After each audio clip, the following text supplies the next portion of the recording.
The boss of Iceland supermarkets, who had hoped to become a Conservative MP, has quit the party, labeling it out of touch.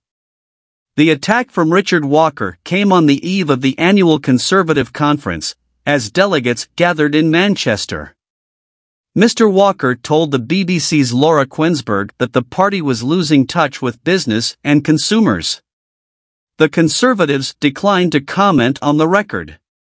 But party sources told the BBC that Mr. Walker had frequently criticized the government in public. They added that he and his father had been lobbying very senior party figures over the summer to try to secure Mr. Walker a seat, while also pointing out that Labour had been in touch with him too. Richard Walker's father, Sir Malcolm Walker, was the founder of the Iceland supermarket chain. Mr. Walker, who has previously said he would like to be Prime Minister, had been on the Conservatives' approved list of parliamentary candidates. Mr. Walker told Laura Quinsberg, "It's become clear to me over recent months that the Conservative Party are drifting out of touch with the needs of business, of the environment and the everyday people my business touches and serves." Announcing his decision to resign from the party earlier on Saturday, as well as withdrawing from the approved list of potential MPs, Mr. Walker outed what he called a sluggish economy and high levels of regional inequality. "Today's reality is that we have a nominally conservative government, yet I struggle to name a single thing they are actually conserving.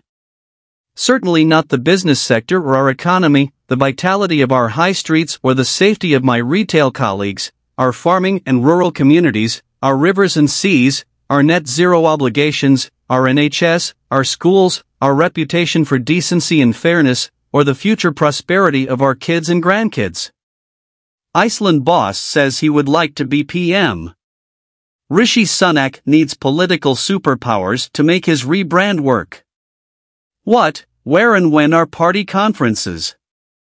He claimed he was warned by senior Conservative figures that his outspoken views on the environment and social issues weren't welcome, but he had concluded, "I won't wear a gag to bag a seat.